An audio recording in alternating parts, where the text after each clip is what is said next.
Eis que venho sem demora. Apocalipse 3:11. Breve Jesus voltará. Muito bom dia, um feliz sábado para você que está aqui, você que está nos assistindo através da internet. Todos juntos estamos na Captain Brazilian, essa igreja adventista do sétimo dia, uma comunidade de amor e fé que anuncia a breve volta de Jesus. Eu quero nesta manhã, na continuidade dessa série, fazer uma pergunta para a sua reflexão. Quando alguma coisa está fora do controle da sua vida, e só um milagre pode resolver, como você deve se posicionar? Você deve simplesmente cruzar os braços e esperar?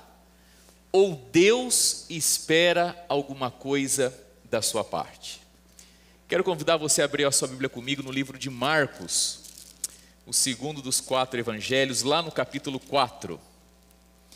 Livro de Marcos, capítulo 4, a partir do verso 35.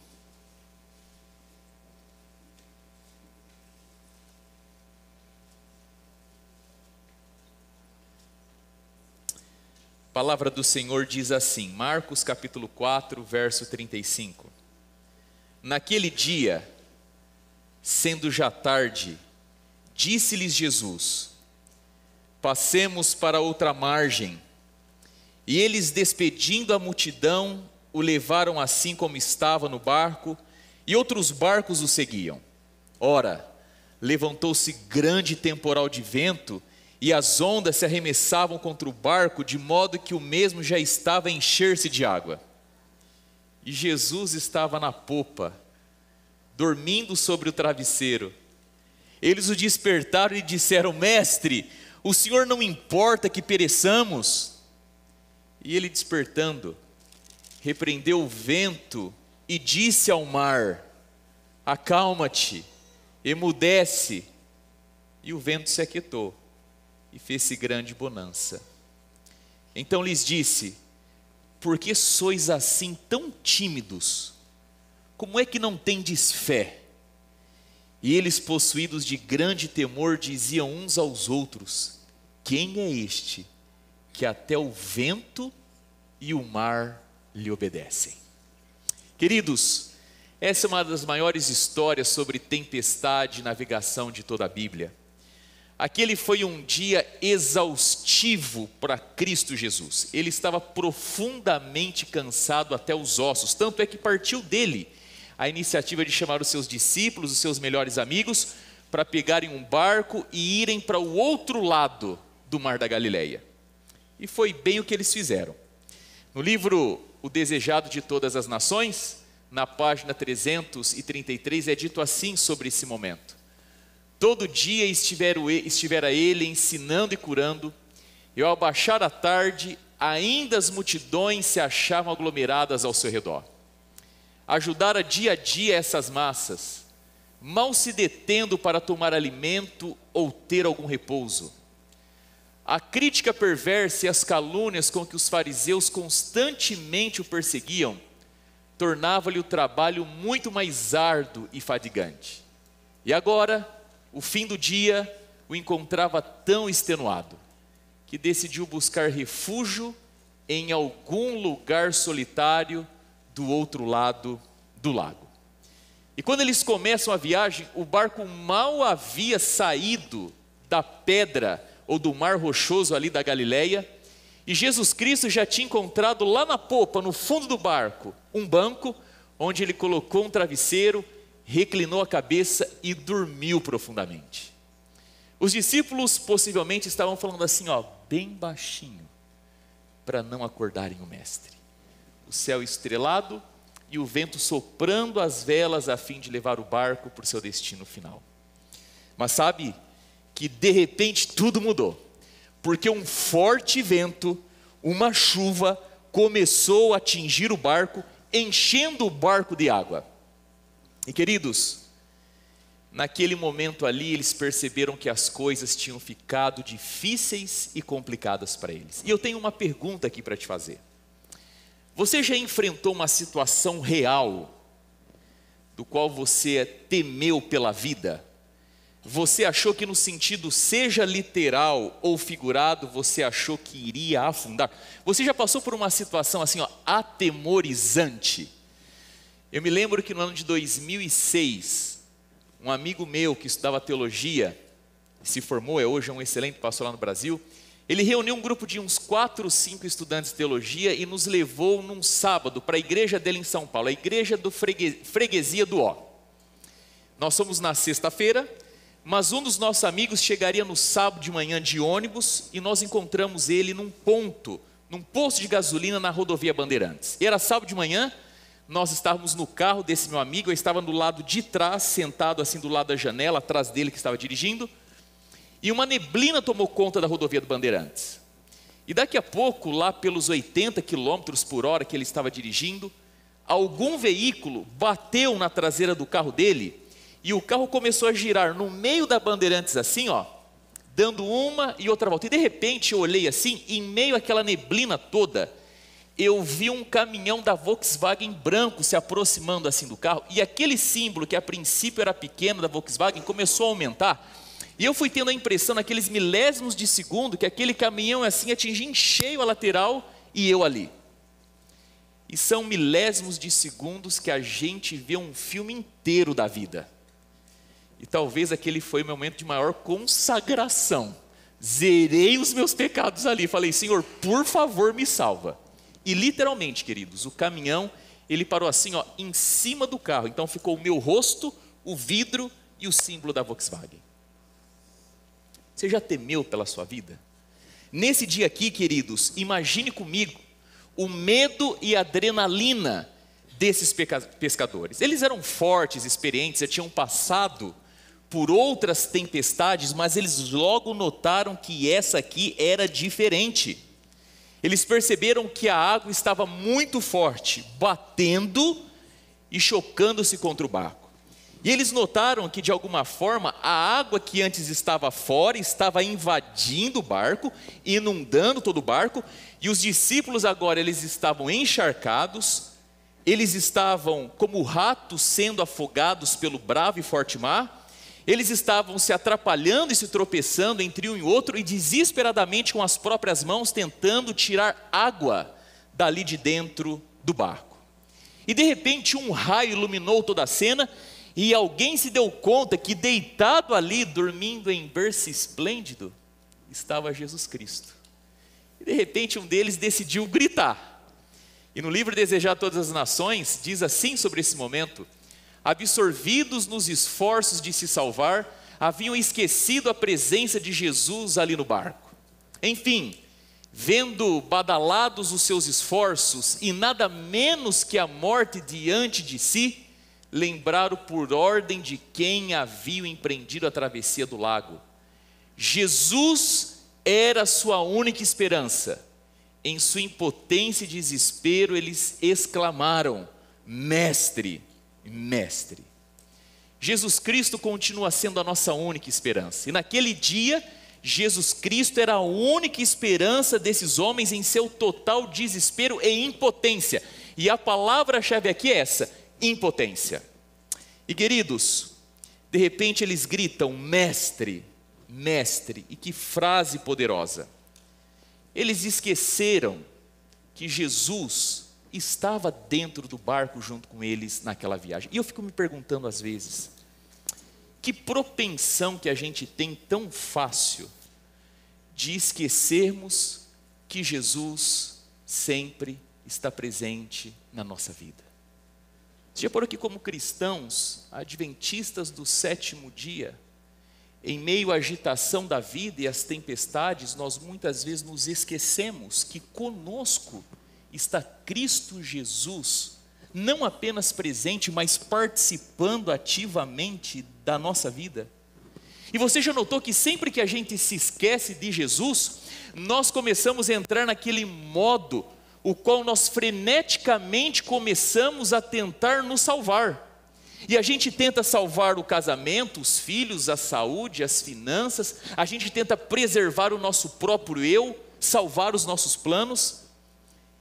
E é nesse momento que nós começamos grandes debates conosco, com os outros, e nos esforçamos desesperadamente, tudo para nos salvar, por conta de esquecermos que Jesus permanece conosco em toda e qualquer situação. E eu pergunto para você, por que às vezes é preciso abater-se uma tempestade na nossa vida, para a gente se lembrar que Jesus sempre está conosco?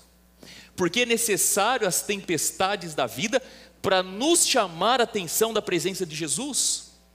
Porque simplesmente é quando a gente está lutando na tempestade que a gente se lembra de Deus e de que Ele existe e interage conosco?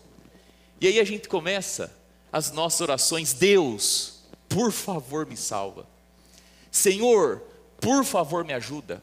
Restaura a minha vida, salve meu casamento. Assuma o controle dessa tempestade que eu estou enfrentando aqui nessa manhã. E nesta manhã eu estou falando para pessoas que possivelmente neste momento estejam enfrentando tempestades na sua vida. O livro Desejar Todas as Nações continua dizendo: em seu desamparo e desespero eles exclamaram: Mestre, Mestre. Mas a densa treva ocultava os olhos deles, suas vozes eram abafadas pelo rugido da tempestade, nenhuma resposta se ouviu. A dúvida e o temor os assaltaram. A vê-los-ia Jesus abandonado? Seria aquele que vencera a enfermidade, os demônios e até mesmo a morte, impotente para ajudar os discípulos? A vê-los-ia acaso esquecido em sua aflição? E novamente eles clamaram, mas a única resposta foi o grito furioso do vento. O barco já estava afundando, em questão de instantes, aparentemente seriam engolidos pelas águas revoltas.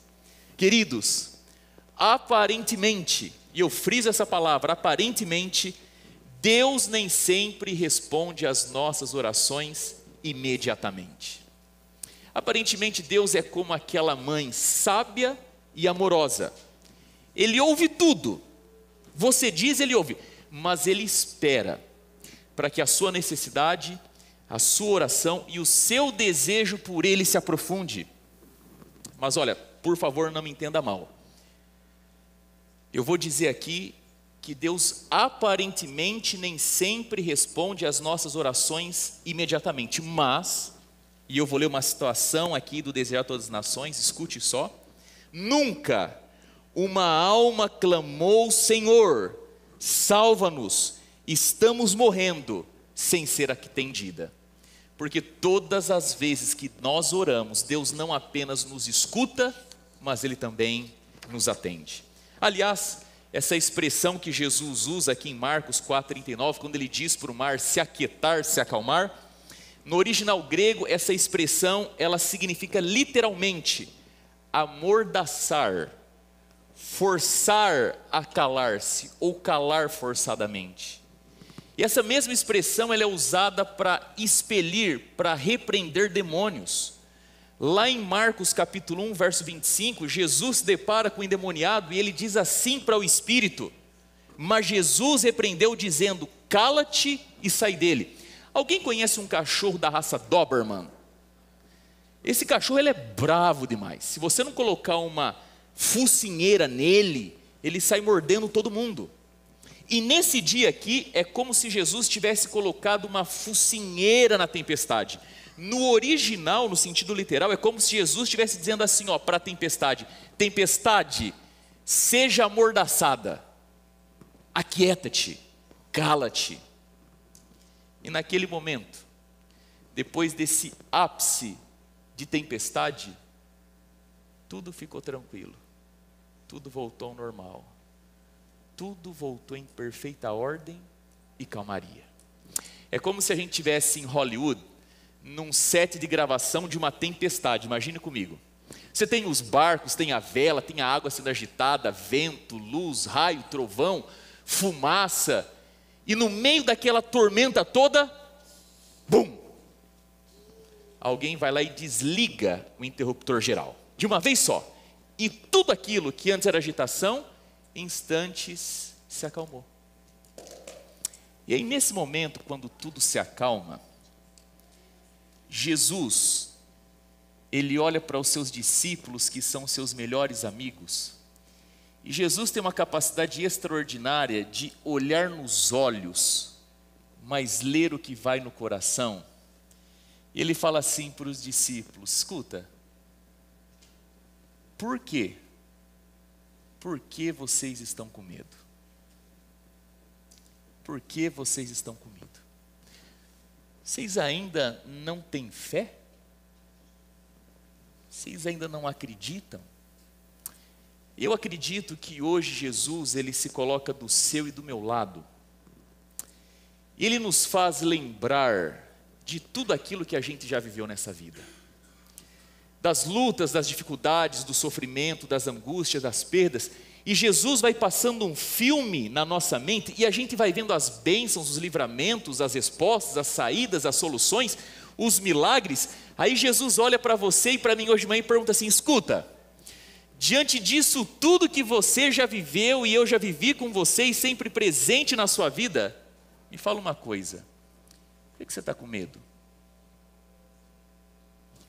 Por que você ainda não tem fé? Por que você ainda não acredita? Queridos, eu quero apresentar para vocês aqui um texto. Ele faz parte de um livro chamado Tempestade, Ouvindo Jesus para os Tempos em que Vivemos. É do pastor Cymbala, aquele que cuida da Brooklyn Tabernacle Church lá em Nova York. Ele diz assim, não reservaríamos tempo para a oração nos cultos de domingo, no nosso caso sábado, e não separaríamos momentos semanais para aprendermos juntos a clamar a Deus por sua ajuda? Nós faríamos isso, a menos que estejamos convencidos de que o status quo é aceitável e que não precisamos de ajuda do céu. A chave para uma oração que realmente muda as coisas é um profundo senso de inadequação e impotência entre o povo de Deus. E eu fiquei pensando aqui comigo, deixa eu só voltar aqui. É esse daqui, perdão queridos, eu pulei um slide. O texto é esse daqui, o próximo é o segundo. É o seguinte, vamos ler esse daqui comigo. Cheguei à triste conclusão de que cristãos perderam a fé nas promessas de Deus sobre a oração. Como mais poderíamos explicar o fato de que a oração não ocupa um lugar central em nossa vida e em nossas igrejas? Se realmente acreditássemos nas promessas de Deus, não pregaríamos, às vezes, séries inteiras sobre oração? Não reservaríamos tempo para oração nos cultos de domingo ou sábado? E não separaríamos momentos semanais para aprendermos juntos a clamar a Deus por sua ajuda? O que esse texto está dizendo aqui? Está falando assim, por que a gente como igreja, e agora eu vou chamar responsabilidade para mim, por que a gente como igreja, o pastor não faz uma série inteira sobre oração? 7 semanas falando sobre oração. Eu até me pergunto, o que seria mais atrativo para o público de forma geral? Se eu anunciasse que a próxima série vai ser uma série sobre 7 semanas de oração, ou 7 semanas para uma vida próspera? O que mexeria mais conosco? O que ele está dizendo aqui, queridos, é que de alguma forma, quando nós olhamos a agenda dos nossos cultos, programas, eventos, atividades, o quanto disso tudo é envolvido em prol, é a favor da oração. Quanto de tempo e espaço nós dedicamos como igreja para orarmos ao Senhor? E sabe, uma das histórias mais lindas da Bíblia sobre igreja é a igreja primitiva lá de Atos. E quando você lê a história de Atos, você descobre o seguinte, que se você tirar a oração da igreja de Atos, 95% daquilo que eles faziam deixaria de acontecer. E eles sentiriam falta da oração. E eu temo que se hoje nós tirarmos a oração da nossa igreja, 95% das coisas que nós fazemos continuaria sendo feitas e nós não sentiríamos falta da oração.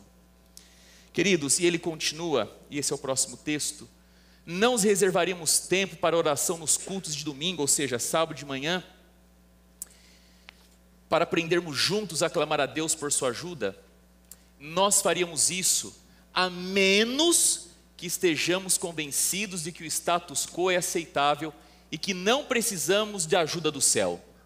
A chave para uma oração que realmente muda as coisas é um profundo senso de inadequação e impotência entre o povo de Deus.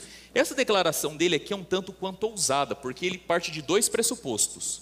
Ele diz assim, ó: nós não oramos muito ou não oramos mais, porque de certa forma a gente está fine, a gente está ok com a vida. Tem os seus problemas, as suas lutas, as suas crises, quem não tem? Esses dias eu estava conversando com alguém que estava falando assim: pastor, eu estou endividado, mas quer saber? Até os Estados Unidos está devendo. Está tudo ok, está legal, a gente de certa forma vai se resolvendo, então não precisa tanto assim de orar muito. Segundo ponto que ele coloca, e esse é mais triste que o primeiro: talvez a gente não ore mais, porque a gente não acredita que a oração realmente funciona. A gente não ora mais, porque talvez a gente não acredita que a oração realmente funciona. E agora um livro outro de Paul Miller, ele diz assim: as crianças são ótimas em demonstrar impotência. Já reparou nisso? Mamãe, mamãe, a senhora pode me ajudar? Papai, papai, vem cá, eu preciso de ajuda.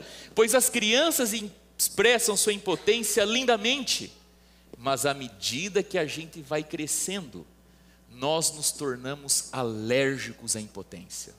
Eu não preciso de ajuda, um seminário a mais basta. Preciso de um amigo que me escute, é só isso que preciso. Tenho uma ideia, e aí pessoal, eu tenho um plano. Somos alérgicos à impotência. Queridos, olha que frase linda e poderosa. Deus quer que nos aproximemos dele, de mãos vazias, sem solução, cansados e sobrecarregados. Mas você quer que eu te diga o que acontece no chão da realidade? A gente naturalmente, sabe o que a gente faz? A gente primeiro acha que tem que resolver tudo, fazer tudo, e depois que a gente não tem mais o que fazer, a gente pensa: não, quer saber? Agora não tem jeito. Chegou a hora que eu tenho que orar. E eu vou te dizer, se a gente acreditar que a gente pode dar conta da vida sozinho, a gente vai tentar. E infelizmente, nós achamos que podemos viver a vida por conta própria. E é exatamente por isso, por acreditarmos que podemos viver e levar a vida por conta própria, que nós não levamos a sério a oração. E o próximo texto, para mim, tem até um caráter um pouco profético daquilo que tem que ver a nossa vida com oração. O texto diz assim: nosso fracasso em orar sempre parecerá ser outra coisa. Parece falta de disciplina ou muitas obrigações. Não, eu não estou falhando na oração. O problema é que eu não sei orar. O problema é que eu não tenho tempo suficiente. Oração coletiva, em comunidade, culto de quarta-feira de oração, pelo amor de Deus, você não faz ideia quão ocupada é a minha vida. Sempre uma desculpa. E aliás, desculpas baratas existem aos montes, mas não insulte a Deus com elas. Não há nenhuma desculpa para não orar que convença a Deus. Porque você já sabe a resposta. Você tem tempo e você sabe orar. Queridos, a falta de oração nunca foi por falta de tempo. E o relatório do uso do seu celular está aí para provar isso para você. Sabe que nós acreditamos que somos transformados pelo que contemplamos. E a minha pergunta para você é: nós estamos mais nos permitindo sermos transformados por Cristo ou pelo feed do Instagram? Quando a gente acorda, o que a nossa mão alcança primeiro ao lado da nossa cama? O aparelho ou a palavra? Quem realmente é o dono dos nossos dias e das nossas horas? O Pai ou a tela? Porque em realidade, para aquilo que é importante para nós, nós sempre vamos encontrar tempo. A nossa agenda é a nossa crença, pois só nós temos tempo para aquilo que verdadeiramente nós acreditamos. E a verdade é que para muitos de nós, a oração simplesmente é algo que acreditamos que não funciona tanto assim. ela é como se fosse um bônus, um acréscimo, um extra que vem no pacote da conversão quando nós entregamos a nossa vida para Cristo Jesus. E agora me escute só. E é exatamente por isso que o sofrimento, ele é tão importante e necessário no processo de aprendizado de oração. Queridos, o sofrimento, e você não vai me escutar errado, é isso mesmo que eu estou dizendo. O sofrimento é um dos maiores presentes de Deus, porque ele de fato nos mostra como a vida realmente é.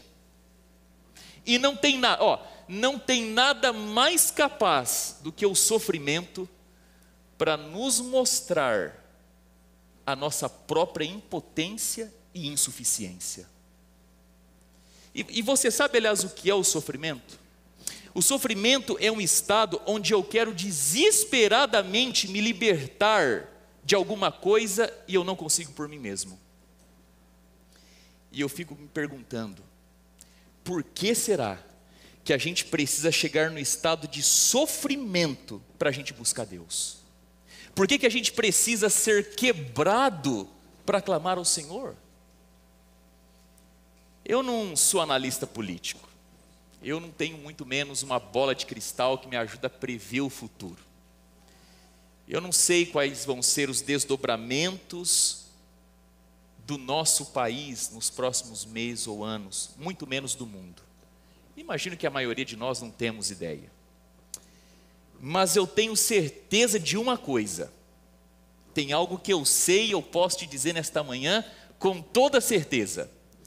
À luz da Bíblia, da palavra de Deus, olhando a Bíblia nos seus livros proféticos, queridos, nós estamos à beira do capítulo final de um grande conflito, do qual não há solução política e econômica para aquilo que nós vamos enfrentar. E sabe, é fato que é só a gente dar uma olhada ao redor e a gente percebe que as coisas estão tomando um rumo de desgoverno e de descontrole. Eu não estou falando apenas de uma situação local, mas do mundo como um todo. E se você fizer uma análise, você logo percebe que o começo de 2024, ele não se parece em nada com o começo de 2025.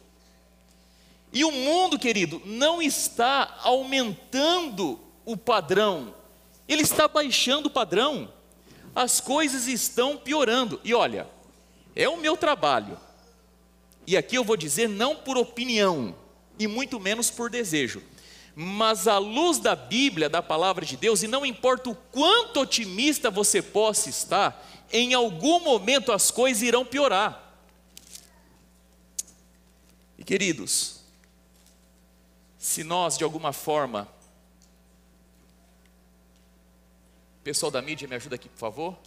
Não está passando aqui no controle. Pode passar para o próximo.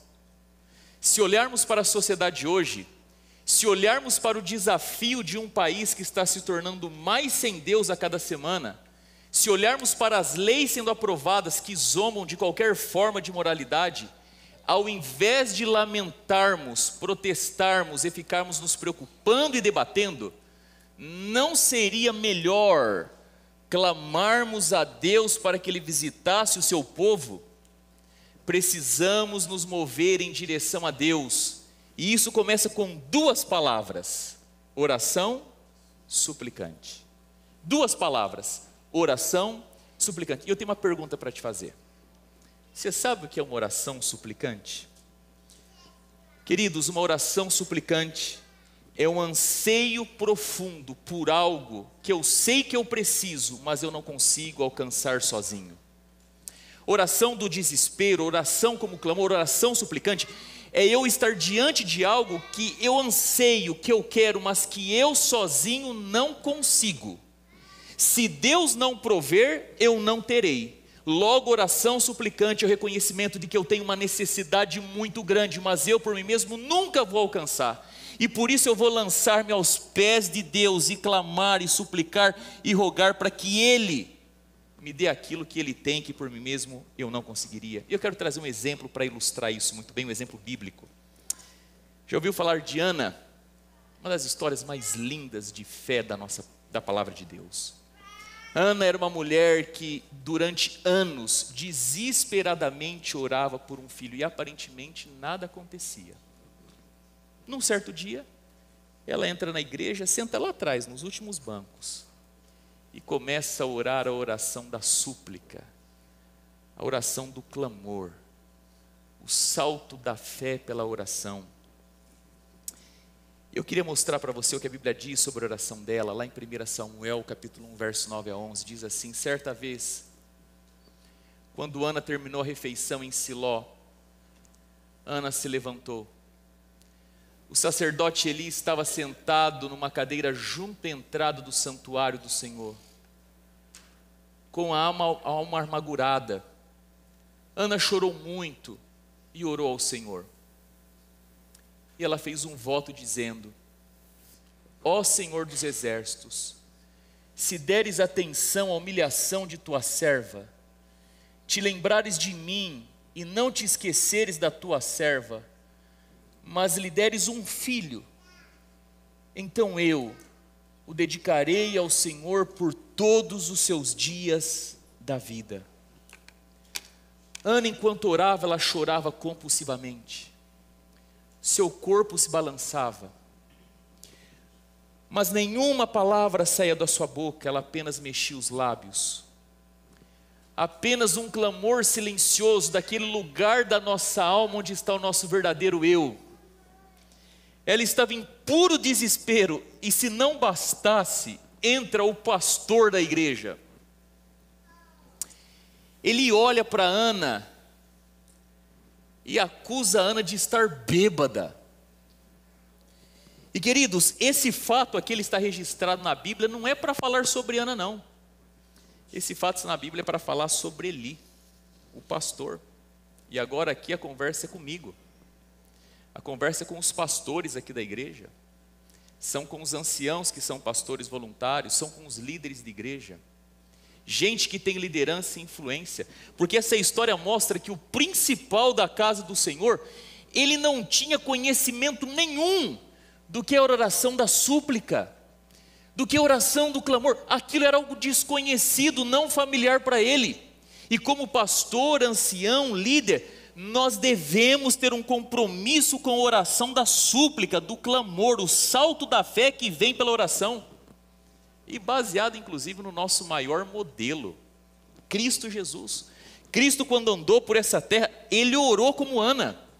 Diz lá o texto em Hebreus capítulo 5, verso 7 a 8, durante seus dias de vida na terra, Jesus ofereceu orações e súplicas, escute só, em alta voz e com lágrimas, àquele que o podia salvar da morte, e foi ouvido por causa da sua reverente submissão. Embora sendo filho, ele aprendeu a obedecer por meio daquilo que sofreu. Isso daqui é a oração da súplica, é o clamor a Deus, é a oração do desespero. Jesus Cristo, ele pedia algo para o Pai que naquele momento ele não tinha, e ele implorou por isso. E agora veja como que Ana respondeu ao Eli. Ana respondeu: eu sou uma mulher profundamente angustiada, não bebi vinho nem bebida forte, eu estava em verdade derramando a minha alma perante o Senhor, estava orando aqui, em minha grande angústia e aflição. Queridos, isso é oração suplicante, oração do desespero. E é essa oração que Deus não apenas ouve, mas Ele atende também. Vocês que são pais vão me entender. Quando os nossos filhos chegam perto de nós, e eles chegam chorando, soluçando, como é que a gente faz? A gente ignora? A gente é frio, apático? A gente para tudo para atender o filho e a filha. Quanto mais Deus, que é todo poderoso e bom. E aqui, queridos, em resposta a essa oração de angústia, do clamor, a oração da alma, Deus deu algo radicalmente capaz de transformar não a vida apenas de Ana, mas a vida de todo um povo. O que Deus entregou para Ana? Samuel. o jovem pequeno Samuel. Samuel, Samuel, Samuel, fala, Senhor, que o teu servo ouve. Agora eu quero fazer uma pergunta para você, e o assunto sai de Ana e entra para a sua vida. Ana orava desesperadamente por um filho. Oração da súplica por um pequeno. E a minha pergunta para você é: o que hoje deve levar você e eu a orarmos e clamarmos ao Senhor a oração da súplica, a oração do desespero? Qual que é o nosso motivo, a nossa razão para buscarmos ao Senhor com todo o nosso coração? Queridos, isso já foi respondido para nós há mais ou menos 100 anos atrás, está escrito no livro E Recebereis Poder. Diz assim o texto: devemos orar pelo derramamento do Espírito Santo como remédio para as almas doentes pelo pecado. Pelo que nós devemos orar a Deus? Pelo derramamento do Espírito Santo. E por quê? Ou por quem? Pelas almas doentes pelo pecado. Deixa eu te perguntar, quem são as almas doentes pelo pecado? É o pessoal que vive no subúrbio de Baltimore? Lá tem muita gente doente pelo pecado. São os políticos aqui de Washington, de Brasília, Moscou, Kiev? Com certeza. Nesses polos políticos tem muita gente doente pelo pecado, de ambos os espectros religiosos, direita e esquerda. Mas o texto fala e continua sobre quem nós devemos pedir o Espírito Santo. O texto diz assim: a igreja precisa ser convertida. Queridos, nós devemos orar e buscar o Espírito Santo para todos, é fato, mas nesse contexto a oração é pela igreja, por você e por mim. Por quê? Porque nós precisamos do quê? Sermos convertidos. O texto está dizendo que nós precisamos orar, porque nós aqui, igreja, precisamos ser convertidos. Eu já preguei sobre isso, quero lembrar você. Nós aguardamos Jesus Cristo, mas lembrando que antes de Jesus voltar, quem vem sobre a igreja do Senhor? O seu Espírito, o Espírito Santo. E o texto continua e segue dizendo assim: então, porque não nos prostramos diante do trono da graça, escute essa palavra, como representantes da igreja. É comum, infelizmente não é bom, mas é comum que pessoas me procurem pelos problemas que elas têm. Pessoas falam: pastor, eu estou com uma crise no meu casamento, eu estou por um problema tremendo com os meus filhos, a minha vida emocional está numa tremenda de uma desordem, financeiramente eu estou desajustado, não estou feliz com o meu emprego, não me paga bem, não é isso que eu estudei e hoje exerço, tenho problemas na escola, na sala de aula, tem gente na igreja que eu não gosto, que me incomoda. Isso é parte do meu métier de trabalho. Mas sabe, na nossa igreja, todas as semanas, às quartas-feiras, nós temos um culto de oração em família. Queridos, quando vem gente de fora para assistir ou para pregar, é notório, quem acompanha os cultos sabe, o pessoal fica surpreso, porque a expectativa é que chegue num culto de quarta-feira, não tenha ninguém, meia dúzia de gato pingado, que nada. No culto de quarta-feira da Capitão Brazilian, o nosso Fellowship Hall enche, os irmãos vêm, participam, nós estamos em sentido bem acima da média. A cada 3 meses na igreja nós temos tanto Santa Sé como temos uma vigília que começa às 6 e vai até às 10. Mas eu quero abrir meu coração aqui publicamente e dizer o seguinte para vocês: quando a gente começa, o Henrique cuida dessa parte, quando a gente começa a pensar em vigília, a gente pensa em bons quadros para virem pregar aqui na igreja, para virem cantar, e tem que ter. Precisa de diversidade, gente que tem tutano espiritual, que o coração esteja na palavra para nos alimentar.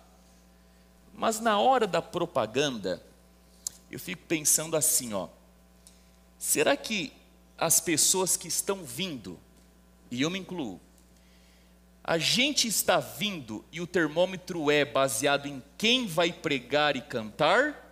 Ou nós estamos vindo porque a gente sabe que na igreja, juntos, a gente vai ter um encontro com Deus através da oração? A gente vem por aquilo que vai ser apresentado, ou a gente vem com sede, desejo na alma e no coração de orar e buscar o Senhor de todo o coração e ter um encontro com Ele enquanto aqui em família. E eu queria chamar você nessa manhã para viver a realidade desse texto, ser um representante. Venha para o culto de oração na nossa igreja e seja um representante do teu casamento, um representante dos teus filhos, um representante do teu ambiente de trabalho, um representante da igreja. Queridos, há muito mais poder em um membro que está em oração do que um líder que está na comissão.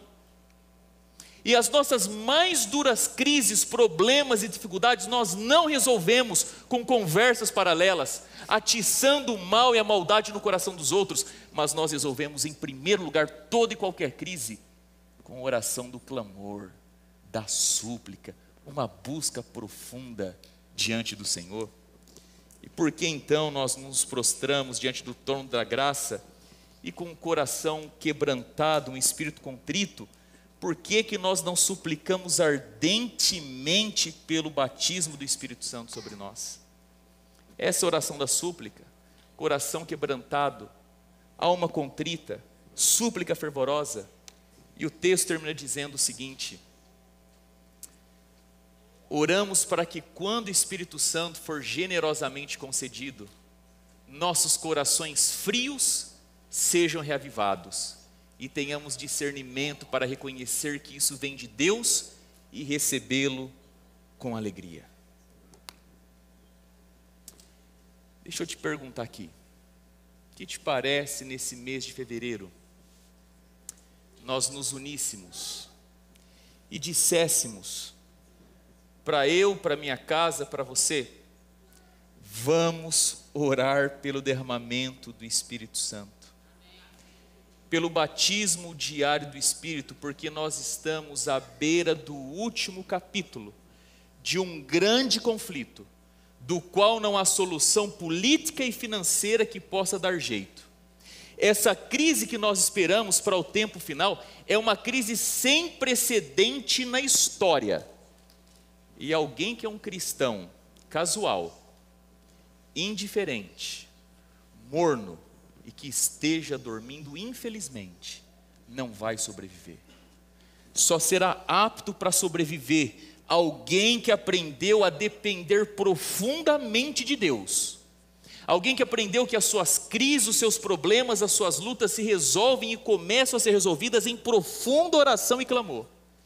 No momento que nós começarmos, queridos, como Jesus, orarmos com lágrimas nos olhos uns pelos outros, e daí para frente, no batismo do Espírito Santo, como nós estamos lendo e lemos hoje, o Senhor vai moldando a nossa vida e o nosso caráter. E o nosso casamento, o nosso lar, a nossa saúde, as nossas finanças, o nosso trabalho, a vida dos nossos filhos, a nossa igreja, vão sendo meios e condutos de bênçãos, porque vão recebendo a provisão do Senhor.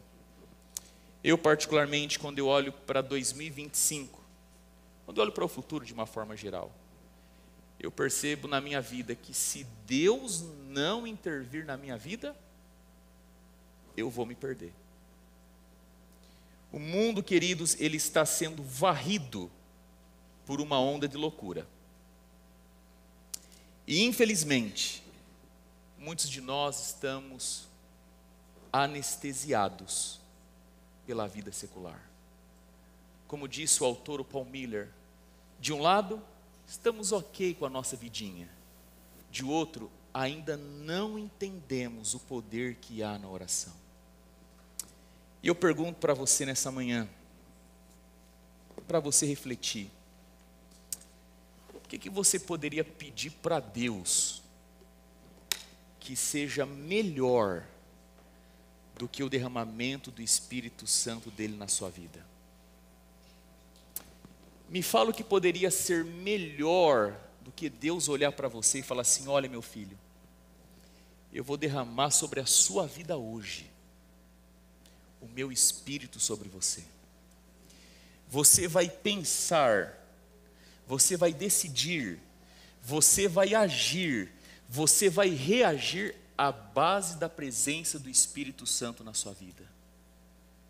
Me diga, o que poderia ser melhor na sua vida se Deus todos os dias depositasse sobre você a presença plena do Espírito Santo? Lucas 11:13, Jesus diz assim: se vós que sois maus saber dar boas coisas para os vossos filhos, quanto mais o Pai Celestial não dará de graça para vocês o Espírito Santo? E queridos, a bênção é que quem recebe o Espírito Santo na vida, recebe todas as outras coisas que Deus tem armazenado no celeiro celestial. As virtudes, o fruto, as bênçãos, os milagres, as transformações, tudo vem a reboque quando o Espírito Santo está na nossa vida. Sabe, eu tenho nessa série falado sobre milagres. Eu digo a você aqui, como disse semana passada, eu quando olho para a minha vida, eu preciso de milagre. Refazendo a frase, eu preciso de muitos milagres na minha vida, em todas as áreas. Quando eu olho para o meu casamento, eu preciso de milagre. Quando eu olho para a educação dos meus filhos, eu preciso de muitos milagres para fazer com que essas crianças verdadeiramente possam por todos os dias amar, obedecer e servir a Deus. A minha esposa e eu fizemos um pacto, que na medida do possível ela se dedicar para cuidar dos nossos filhos e apenas eu ser o provedor da casa. A minha financeira precisa de milagre dia após dia, mês após mês, escolhas. Preciso de milagres na maneira como eu lido com os meus hábitos, com os meus comportamentos. Eu preciso de muitos milagres e eu pergunto para você nessa manhã, você precisa de milagres na sua vida? Eu quero aqui falar à sua mente, ao seu coração. Queridos, existem duas coisas que acontecem na nossa vida das quais nós não temos controle. Nós não temos controle sobre aquilo que acontece ou deixa de acontecer conosco. Não temos controle. E a gente também não tem controle se o milagre vai ou não acontecer, não é? A gente pode orar aqui de noite sem parar, mas eu não sei. Pode ser que aconteça, pode ser que não. E a minha pergunta para você volta para o início. Quando algo do qual você não tem controle, e só um milagre pode resolver, do qual você não tem controle, o que você faz? Você cruza os braços e espera? Ou você se posiciona em oração, em súplica, em clamor ao Senhor? Eu creio num Deus de milagres. Nesse mês de fevereiro eu estou orando para que Deus faça muitos milagres na minha vida, e eu creio que o Senhor vai fazer, porque não há impossíveis para o Senhor. Mas eu sei que Deus está me chamando nesse mês também, para que eu vá mais profundo na oração, para que eu deseje mais por Ele, para que eu não me esqueça que milagres, ainda que aconteçam, só me faz mais viciado em milagre e não em Deus. E a minha oração tem sido para mim, por nós aqui da igreja, que Deus nos ajude a gente abandonar o status quo, que a gente decida por entender que a oração realmente funciona para tudo na vida, e que diariamente a gente busque pelo Espírito Santo do Senhor. Sem nenhuma manifestação sua de levantar a mão, ficar em pé, mas eu pergunto aqui, obrigado Igor, quem nesta manhã, em meio à tempestade da vida, com medo do que possa acontecer, gostaria de falar: Senhor, eu quero a ajuda do Espírito Santo, para que eu leia mais a Bíblia, para que eu ore, para que eu venha para os cultos de oração, para que na minha agenda esteja claro que eu não vou começar o meu dia em nenhuma atividade sem antes eu investir tempo na sua presença. Quem da nossa igreja quer clamar pelo batismo e derramamento do Espírito Santo? Quem quer ver milagres acontecendo? Mas o maior deles, a presença de Deus na sua vida. Senhor nosso Deus e Pai, nos perdoe pelos jeitinhos que a gente tenta dar na vida. Nos perdoe pelas engembrações. Nos perdoe, Pai, pelos mecanismos humanos, seculares, que a gente tenta dominar a tempestade que vem contra nós. Perdoe toda vez, querido Deus, que a gente, podendo orar, foi fazendo toda e qualquer outra coisa. E por favor, Deus, tão real quanto o milagre dessa tempestade que foi acalmada, que o Senhor possa dobrar os nossos joelhos diante da Tua presença. Que o nosso coração se incline, dia após dia, diante do Teu altar. Nos dê sede, querido Deus, de comunhão intensa, profunda e íntima contigo. Nos ajude, querido Deus, a amá-lo de todo o nosso coração. Permita que o alvo da nossa existência seja nos prepararmos para a breve volta de Jesus e alinharmos tudo sobre a nossa vida nessa direção.